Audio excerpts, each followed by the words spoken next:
It stretched awake the way fields do after a long night. First, a pale wash of light behind the church steeple. Then the distant rumble of a truck somewhere along County Road 8. The streets were still quiet when Frank Meyer unlocked the front door of the Bethany General Store. The brass bell above the door chimed softly as it swung open. The sound echoed gently through the store, settling into the rows of wooden shelves and glass jars that had stood in the same places for decades. Frank stepped inside and flipped on the lights. The store warmed immediately into life. Sunlight filtered through the big front windows, catching the dust that drifted lazily in the air. Hardware bins lined one wall. Flour sacks sat stacked near the back. A narrow aisle of canned goods ran the length of the room. The smell of coffee soon joined the familiar scent of wood and grain. Frank had just poured the first cup when the bell chimed again. Jessica stepped inside, carrying a cardboard tray. "Morning, Dad." Frank looked up and smiled slightly. "Morning, Jess." She set the tray on the counter and lifted the lid. The smell of cinnamon rolls and fresh biscuits filled the room. "Mom was up before sunrise again," Jessica said. Frank chuckled quietly. "She always is." Jessica arranged the pastries beside the coffee pot, knowing exactly where the regulars would reach for them when they came in. Some mornings, people stopped in for supplies. Some mornings, they stopped in for coffee. Most mornings, they stopped in simply to talk. Jessica moved easily through the store, straightening displays and checking the inventory list clipped beside the register. She had been doing this long enough that the motions felt automatic. The bell chimed again. Old Mr. Carter stepped inside, brushing dust from his jacket. "Morning, Frank," Jessica. "Morning, Mr. Carter," Jessica said. "Coffee ready yet?" "Just finished brewing." Mr. Carter poured himself a cup and took one of Rachel's biscuits without asking. No one minded. That was how the store worked. Jessica stepped outside to hang the chalkboard sign near the door. Fresh air drifted through the street. Bethany Grove was waking now. A pickup rolled slowly past the store. Across the road, the post office lights flicked on. Somewhere farther down the block, a screen door slammed, and someone called a greeting across the street. Jessica tied the sign to its hook and paused. From the front step, she could see the road leaving town.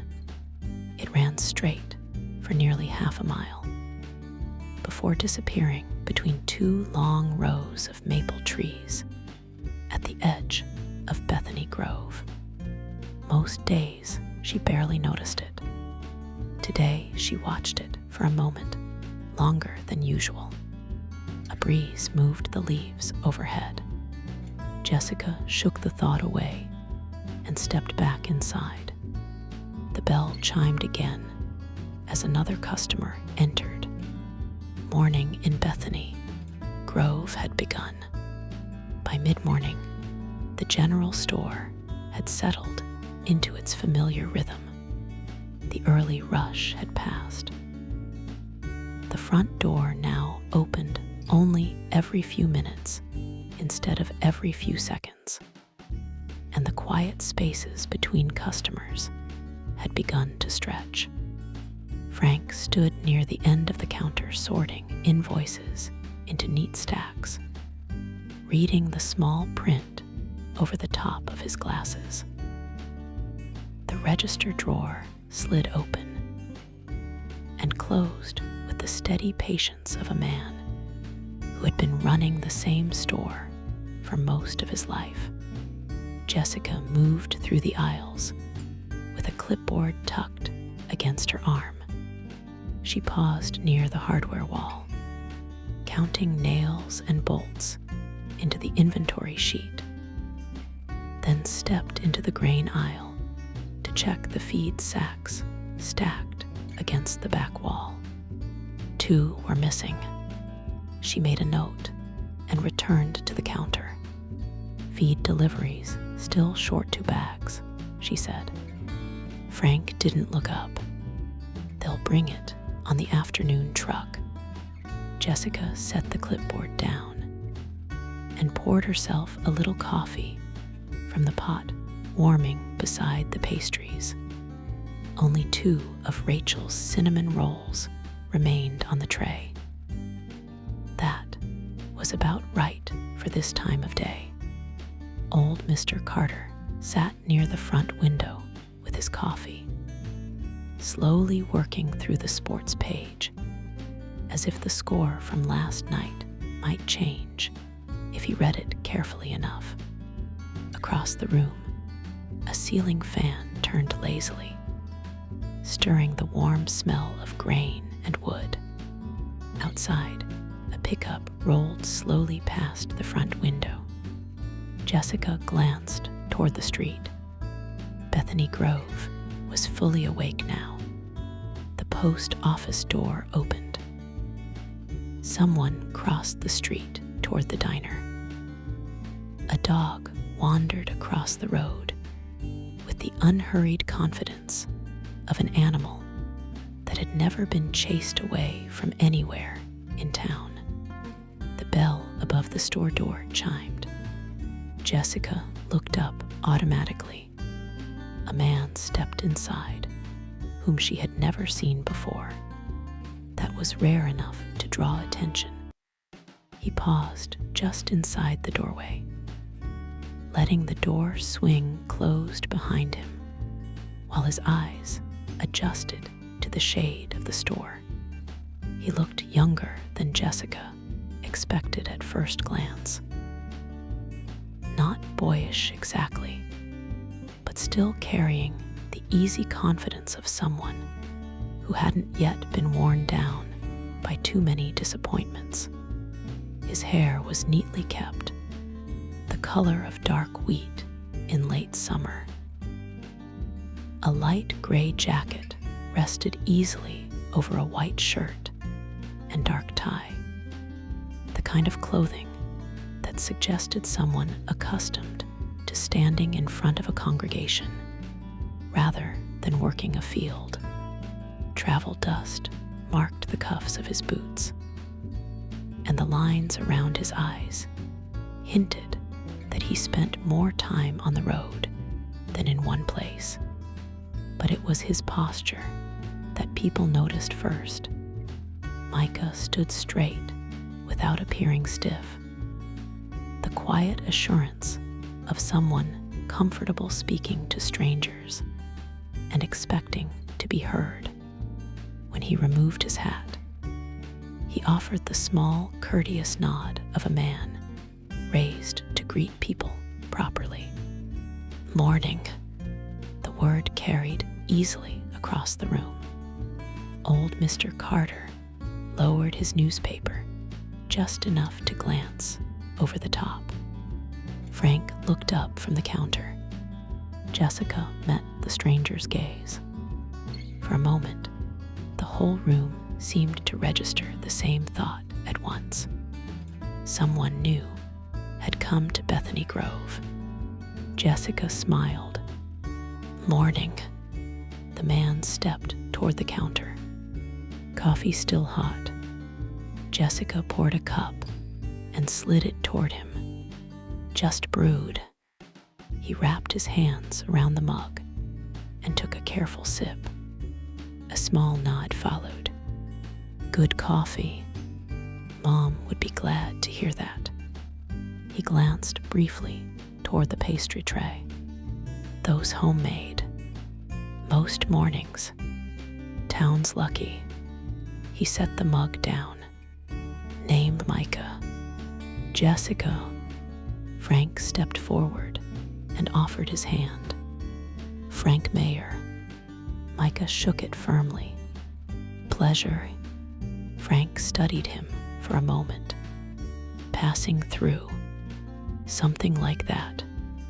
Micah leaned lightly against the counter, looking around the store with quiet interest.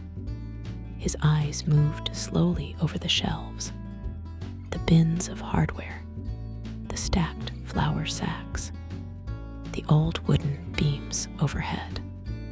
Places like this don't change much, he said. Frank gave a faint smile. That's the idea. Micah laughed softly. Jessica noticed the truck parked outside the window. Road dust covered the sides, and the passenger seat was piled with notebooks and folded maps. You traveling for work? She asked. Micah nodded. Ministry. Jessica raised an eyebrow slightly. Traveling preacher. Helping where I'm needed. Frank nodded approvingly. Pastor Russ will want to meet you. That's what I'm hopping. Micah lifted the mug again and glanced out the front window toward the quiet street. You've got a good town here. Jessica leaned against the counter across from him. It grows on people. Micah studied her thoughtfully. You ever leave it? The question came so casually that Jessica almost didn't notice the weight behind it. Leave what? The town. Jessica laughed softly. Not much. Micah nodded slowly. You should sometime. Jessica didn't answer right away. For a moment, she looked past him through the window, toward the road running out of Bethany Grove. Micah finished his coffee and set the mug down carefully. His eyes drifted briefly toward the pastry tray before returning to Jessica. You run the store with your father? He asked. Jessica shook her head. Mostly I help. Dad runs the place. Micah nodded thoughtfully. That's good. Jessica tilted her head slightly. Good. A town works best when everyone keeps to the roles they're meant for. He said it casually, almost offhand, as if it were simply a practical observation. Jessica smiled politely. Well, someone still has to unload the delivery trucks. Micah's expression shifted just a little. You do that? Sometimes. He studied her for a moment. You shouldn't have to. The words sounded protective at first, but there was a firmness behind them. The kind that suggested the statement wasn't really meant as a suggestion. Jessica laughed lightly and reached for the inventory sheet. In Bethany Grove, she said, everyone does a little bit of everything. Micah didn't argue, but the faint crease between his brows lingered, just long enough to be noticed. Then the bell above the door chimed again. Jessica looked up. Austin had just stepped inside. The bell above the door swung shut behind him. Austin stepped into the store like a man, returning to a place he had never really left. Most people in Bethany Grove could recognize him from a distance. He had grown up on the farms just outside town, and years of work beneath open skis had shaped the quiet steadiness people associated with him. A weathered hat rested low on his brow, shadowing eyes that spent more time studying fields and weather than storefront windows. His jacket carried the faint scent of hay and cool autumn air, and the sleeves were rolled once at the cuffs in a habit formed by long days of work. Nothing about him looked hurried or carefully arranged.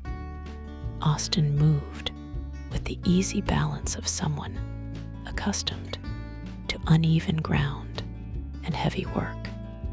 He simply walked in like a man who already belonged to the room. "Morning."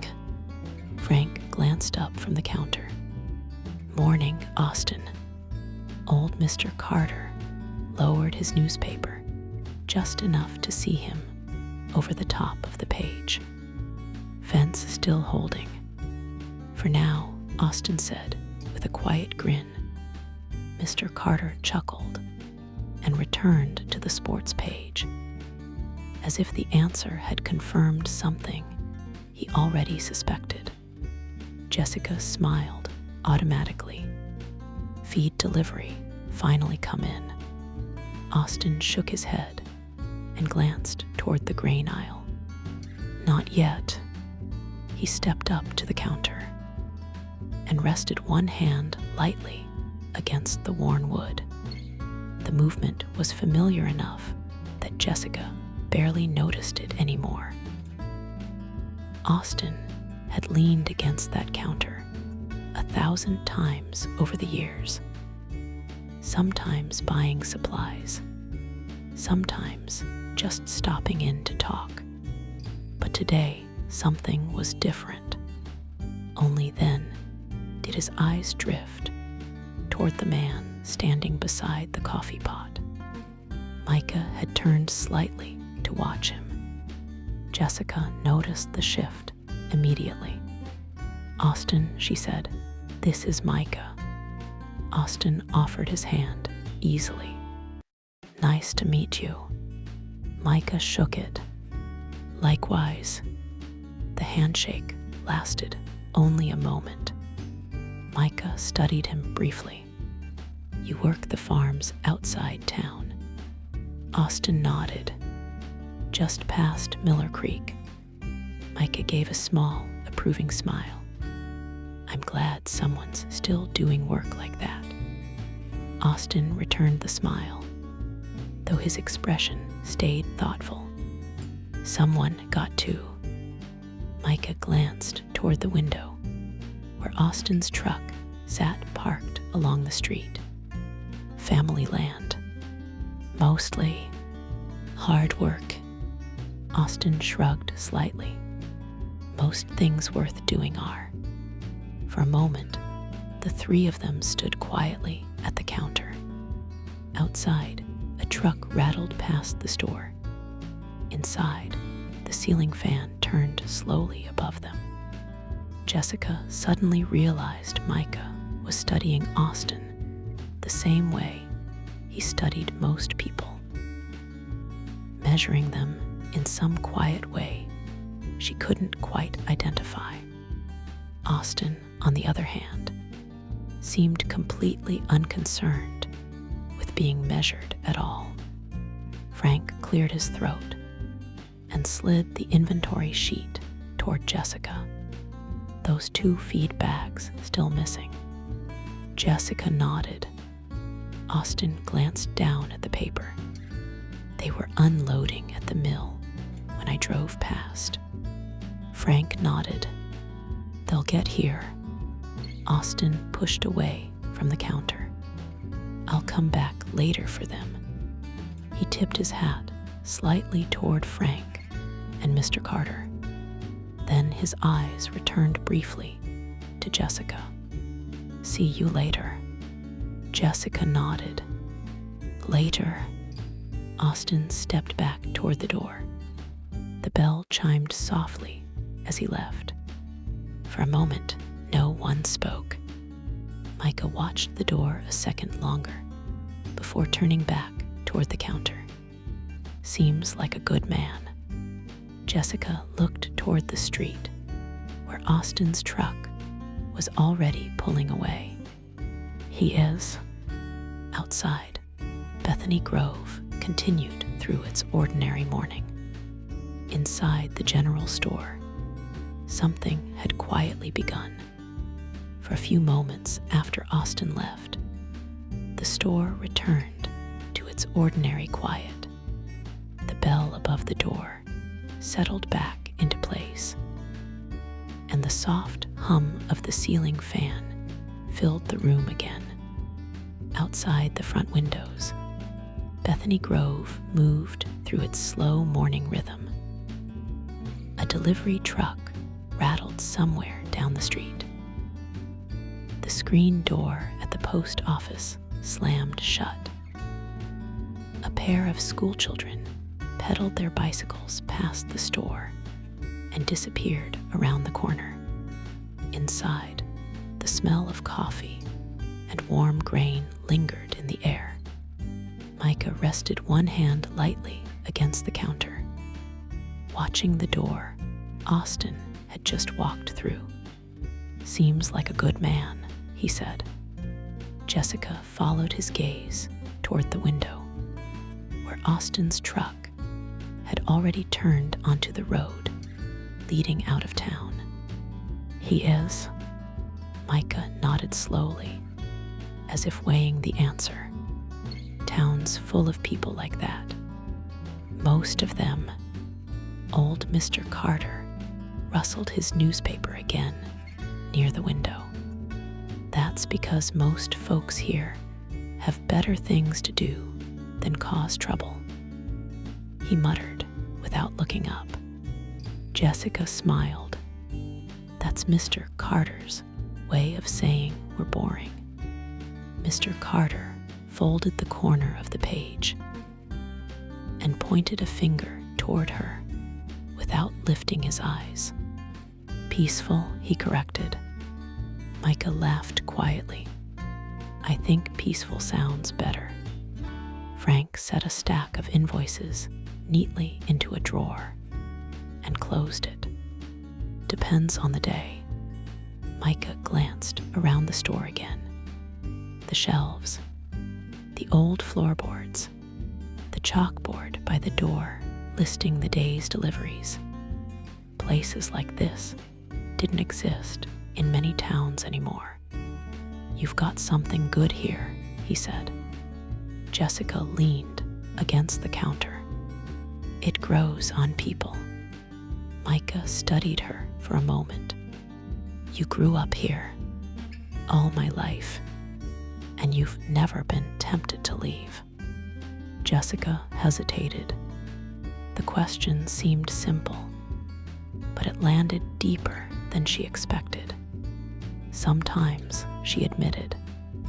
Micah's expression brightened slightly, as if the answer confirmed something he had suspected. There's a big world out there. Jessica picked up the inventory sheet again and glanced over the numbers, though she wasn't really reading them. I'm sure there is. Micah rested his elbows lightly against the counter. I've been through towns smaller than this, and cities big enough that you can't see the end of them from one street corner. Jessica looked up. Cities. Chicago last month. St. Louis before that. He gestured casually toward the window. You can stand in the middle of a street there and watch more people pass in 5 minutes than you'll see here in a week. Mr. Carter lowered his newspaper again. Sounds exhausting. Micah laughed. Sometimes it is. Jessica tilted her head slightly. And you just travel wherever I'm needed. Doesn't that get lonely?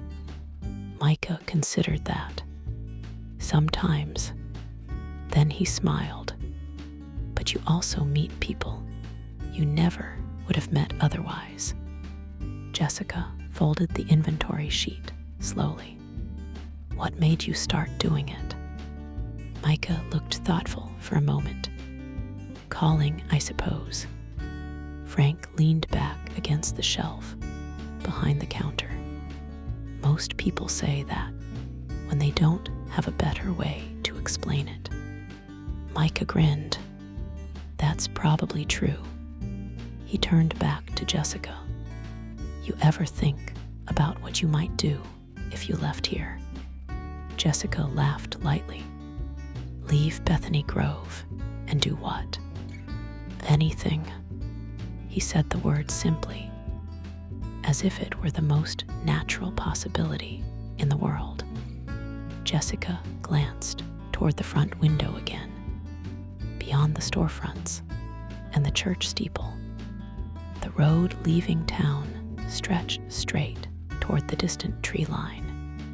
She had seen that road every day of her life. But hearing Micah talk about the places beyond, it made it feel longer somehow. Never really thought about it, she said. Micah nodded slowly. Most people don't. He lifted the empty coffee mug and set it back down again. But sometimes the life waiting for you starts somewhere else. For a moment, Jessica didn't answer.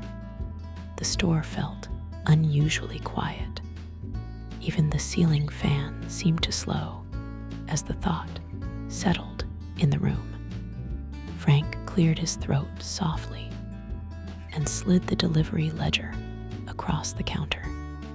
Jessica, he said, we're still short those 2 feed bags. She blinked and returned to the moment. Right. Micah watched her for a moment longer. The faintest smile touched the corner of his mouth. Outside, the road leaving Bethany Grove shimmered in the late morning sun. Inside the general store, the idea of that road had just begun to matter. Sunday arrived slowly in Bethany Grove. The town moved at a gentler pace than usual. The hardware store remained dark. The diner's windows were quiet behind drawn curtains. Even the delivery trucks that normally rattled through town before noon seemed to have chosen another route for the morning.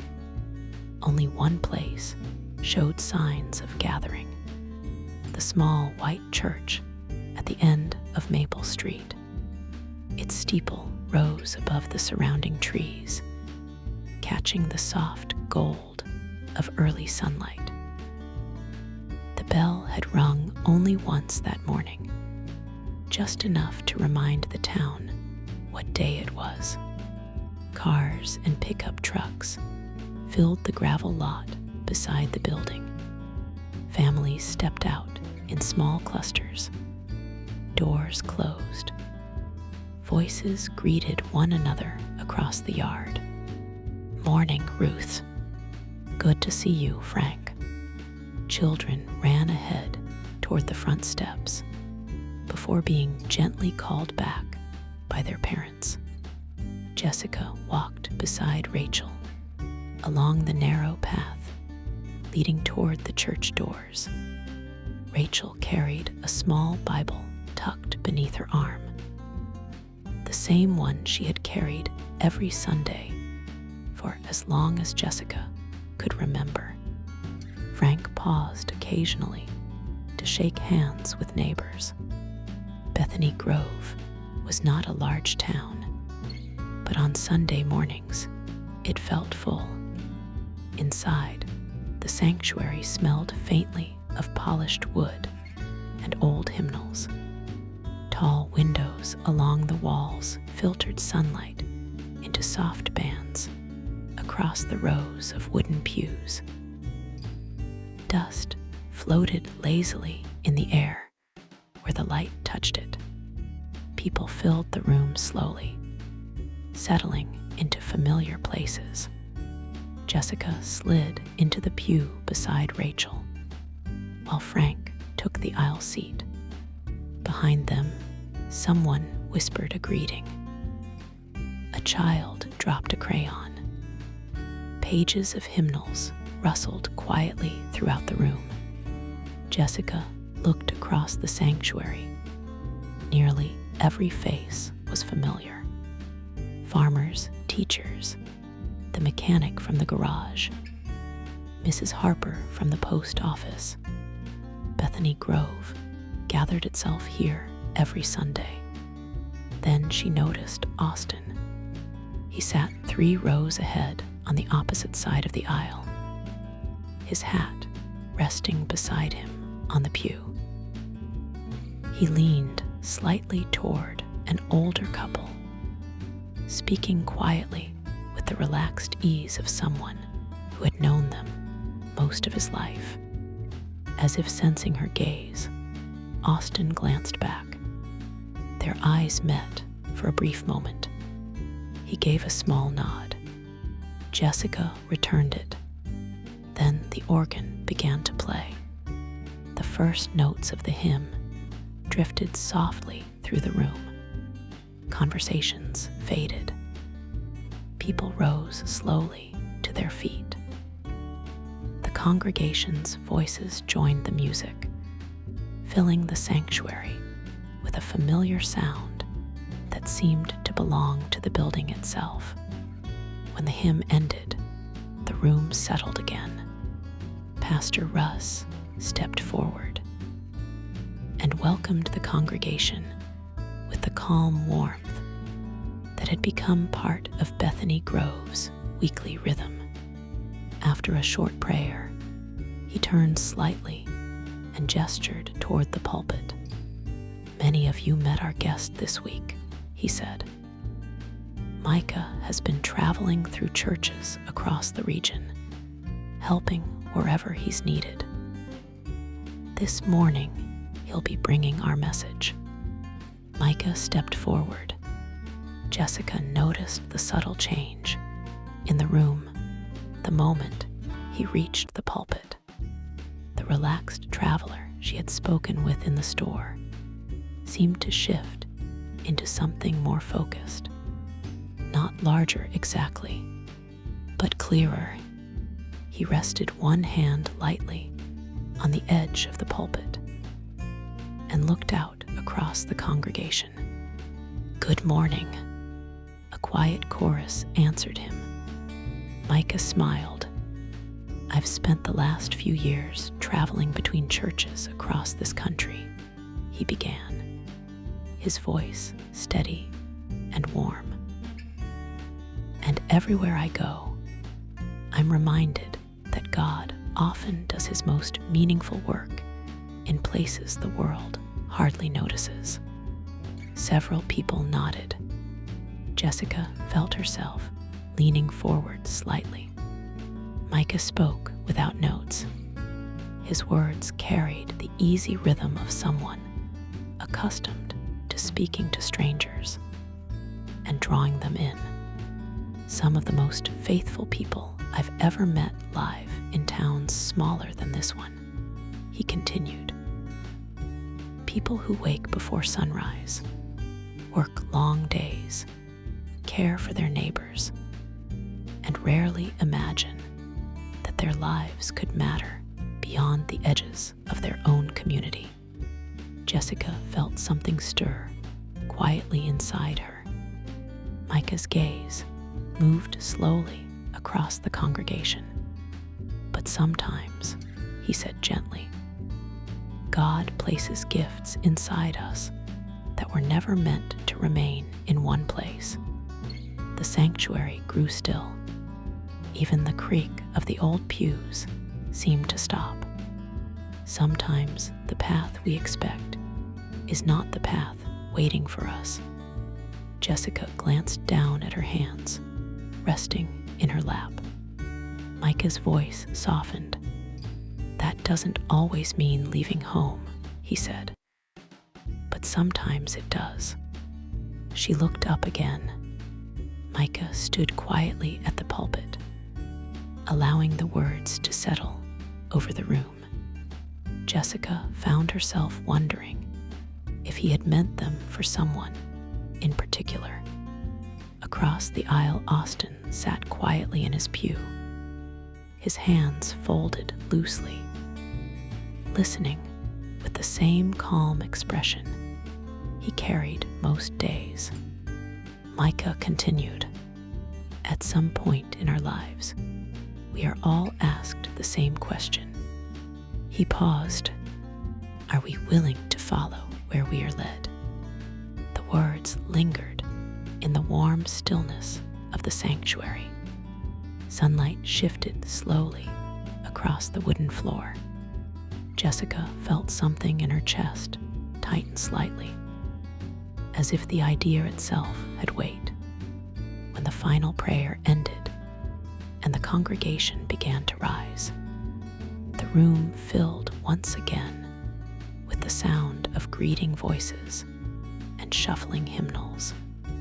Outside the church doors, the warm air carried the sounds of neighbors talking and children laughing as they ran across the grass. Jessica stepped out into the sunlight beside her parents. Across the gravel lot, the road leading out of Bethany Grove stretched toward the distant hills. She had seen that road every day of her life, but this morning it seemed to be asking a question she had never heard before.